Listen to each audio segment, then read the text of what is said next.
Hello everyone, welcome to my channel Bibbidi Bobbidi Books. My name is Ellie and this is going to be my winter book recommendations video.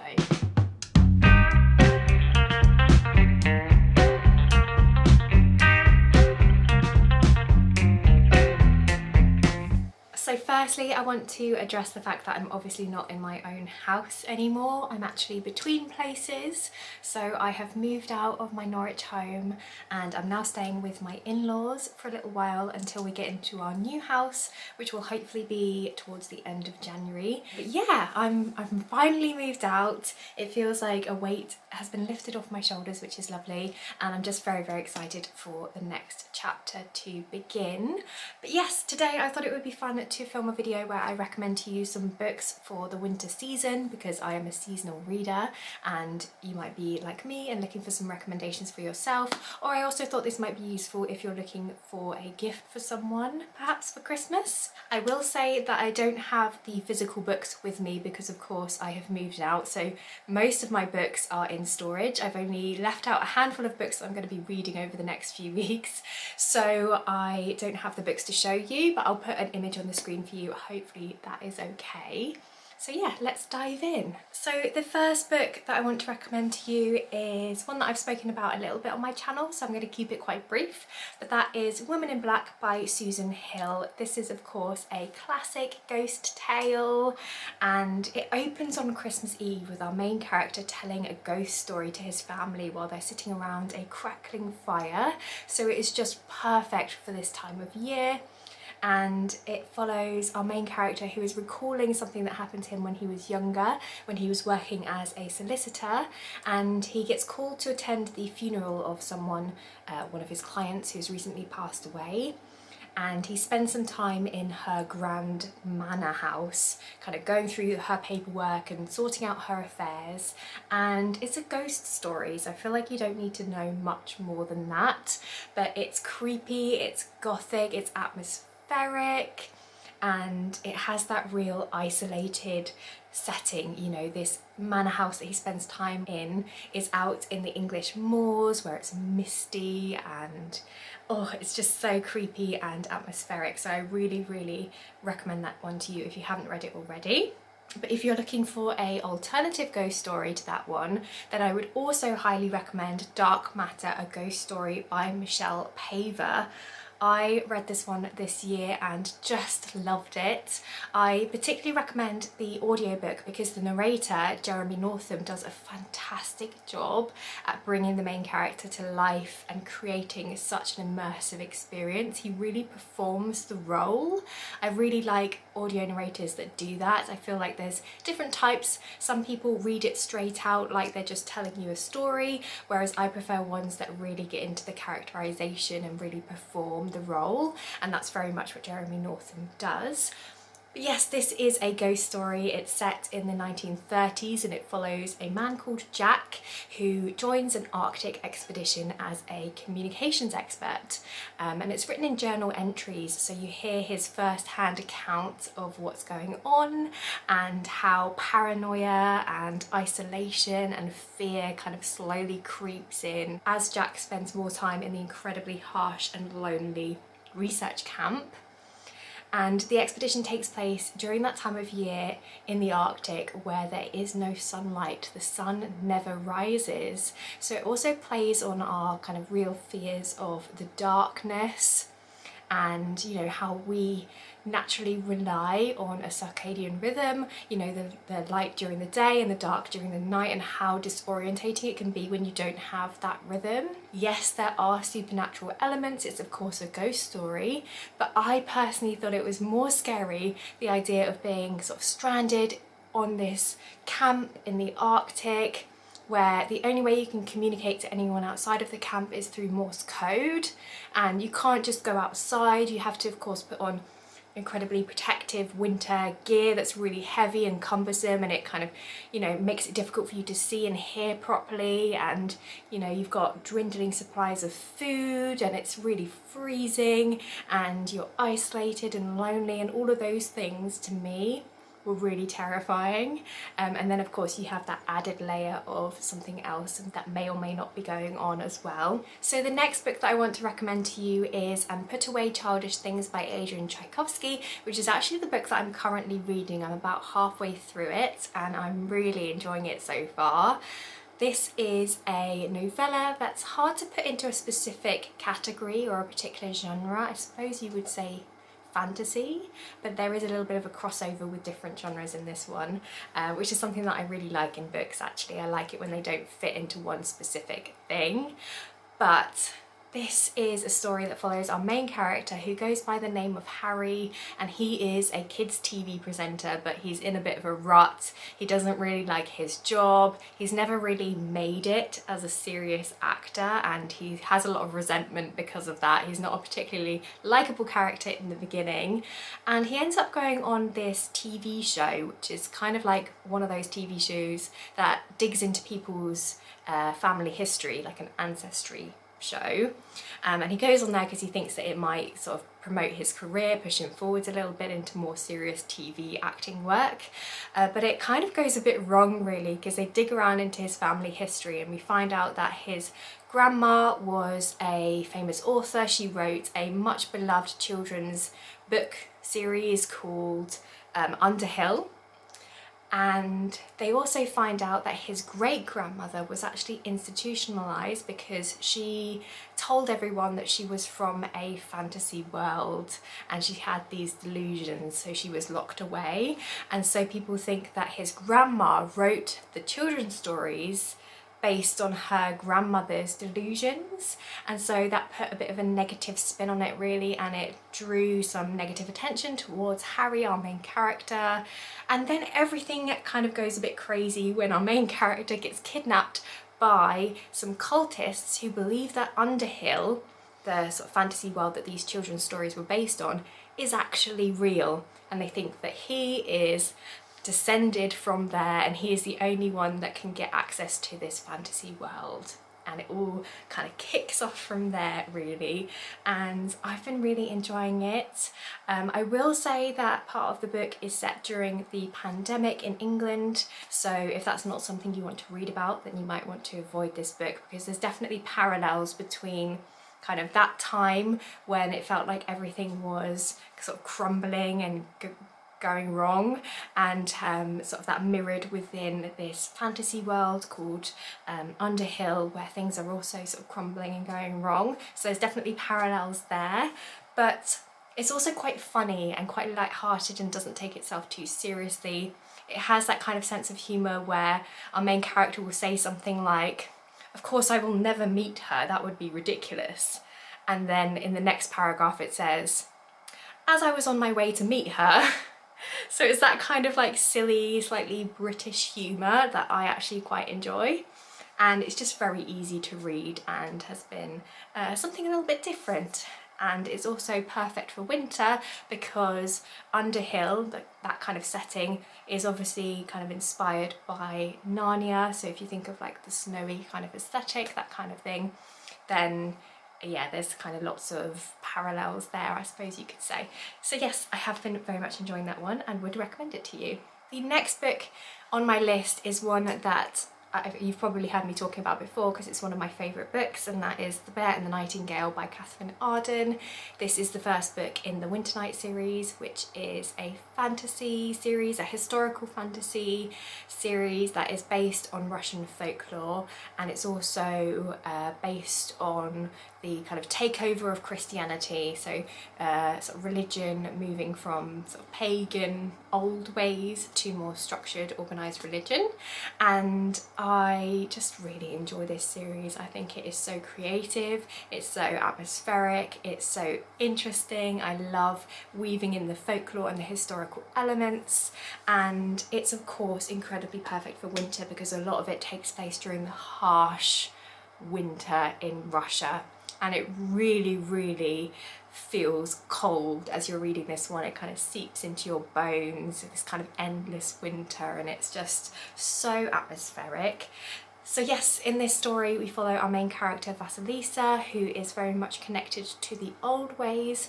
she can see household spirits and she can communicate with them, and she's lived a very happy and free life.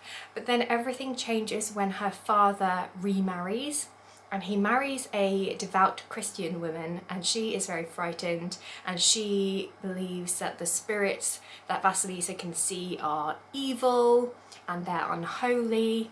And so she brings a Christian priest to the village to banish these evil spirits, and then everything starts to go wrong. Crops start failing, the winter is even more harsh than normal, tensions rise within the village, and there is this kind of darkness coming in and pressing closer from the forest, and Vasilisa is the only person who can see a connection between everything that's going wrong and the Christian priest who is banishing these household spirits. And it's kind of on her shoulders really to save her family and to save her village. The next book that I want to recommend to you is Spinning Silver by Naomi Novik.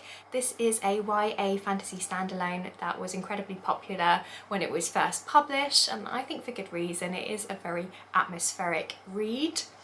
So this one is loosely based on the Rumpelstiltskin fairy tale, and it's multi-POV, so you follow a range of different perspectives, but I would say the main one is of a young girl called Miriam, and she ends up taking over her family's business. They are moneylenders, and she's actually really good at it, and because of that she earns a bit of a reputation for being able to turn silver into gold, but that attracts the attention of this fearsome fae king who desires gold above all else.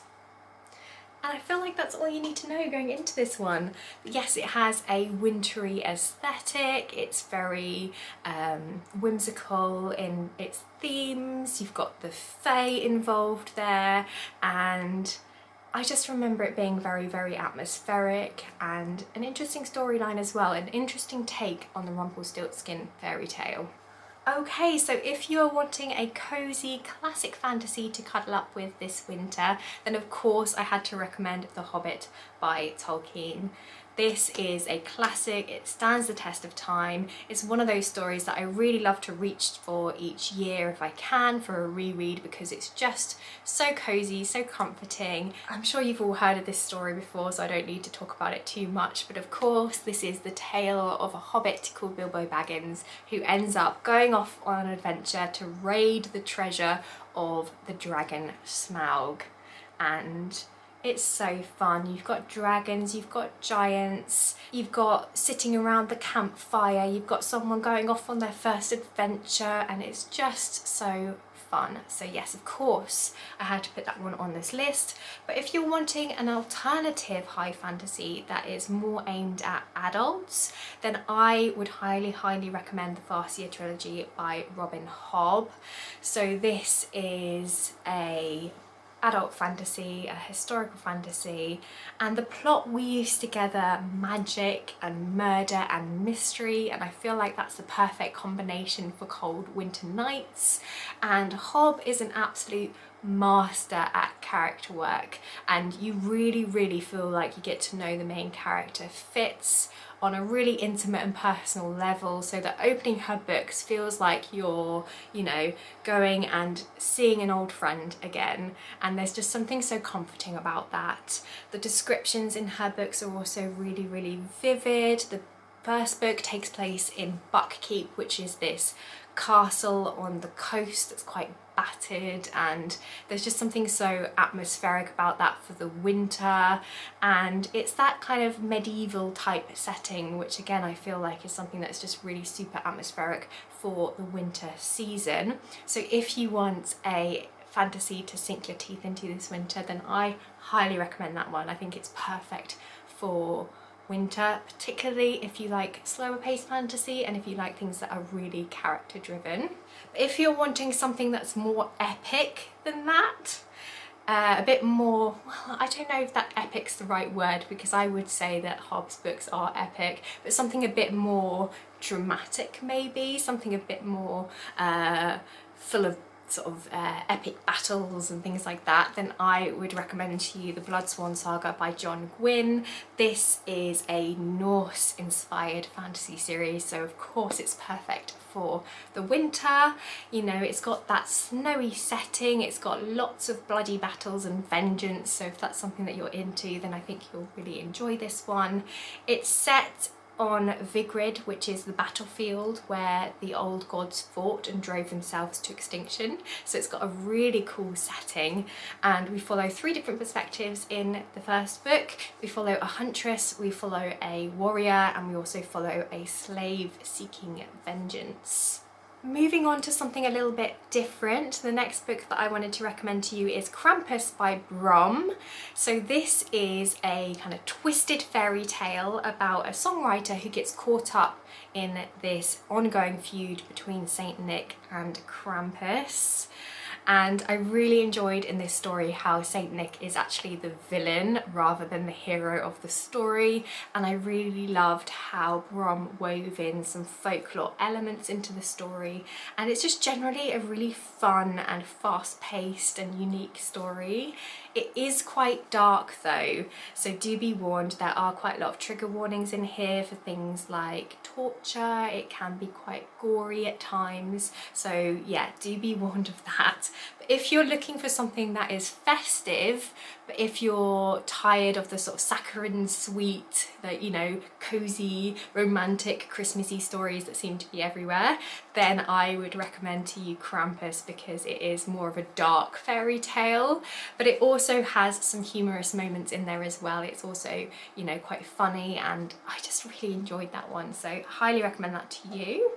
Also, I would recommend picking up the physical copy of that book, because Brom includes some of his artwork within the story, and his artwork is fantastic, and I think that is something that I really, really love and appreciate about his work. So yes, I think that could make a really lovely gift for someone.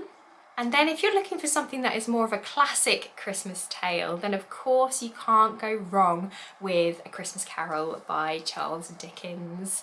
This is a tale that we all know and love. It's been adapted multiple times. I'm sure you're very familiar with the story, but it's just so cozy. It's quite short as well, so I feel like it's a perfect story that you can pick up maybe on Christmas Eve or just one wintry night if you're just fancying something a little bit festive. And it's just a comforting story, isn't it, to go back into, and I really enjoy it. So yes, I had to include that one on the list. Another festive read that I want to recommend to you that is a bit more light-hearted is Hogfather by Terry Pratchett. So this is one of his Discworld novels. I think it's actually book 4 in his Death subset. If you don't know, the Discworld is a hugely expansive fantasy series that was written by Terry Pratchett. He basically created this universe of books, but within that kind of umbrella term you have sub series, one of which is the Death series, and Hogwatch is part of that series. But you can read all of his books out of order. Most of them you can read as standalones, it doesn't really matter, so don't let that put you off.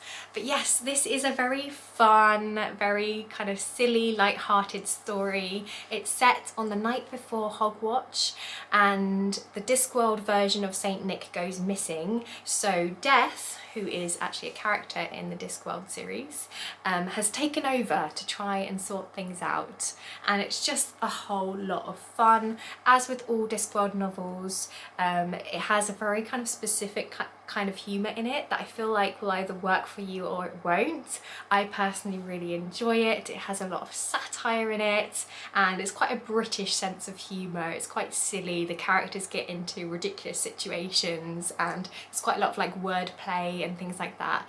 Quite clever dialogue, I think. So I really enjoy all of the books that I've read so far from the Discworld, and would recommend it to you if you haven't tried it already. And I really enjoy how with his books, yes, they are silly and fun, but also if you peel back the layers, they do also discuss some interesting themes and have some insights on sort of real world issues as well, so I also enjoy that about his stories. But yes, that one is perfect, of course, for Christmas time and the festive season. And then I just have a couple of honourable mentions. So there's a couple of books that I haven't read yet but are on my TBR to get to at some point that I wanted to mention to you just in case you want some more recommendations. So the first one is The Left Hand of Darkness by Ursula K. Le Guin. So this is a classic science fiction, and it has been, you know, considered to be a masterpiece, and I think it's perfect for winter because it follows our main character, who is a human emissary, but he is living on this alien planet which is a cold, harsh, snowy planet. So of course it has the perfect wintry environment, wintry aesthetic that we're looking for. And I believe the reason why he's there is because he's trying to convince the aliens who live on this planet to join a federation of planets. And all I really know about this book is that there is a lot of conversation and a lot of discussion around gender, because the aliens that live on this wintry planet spend most of their time without a gender.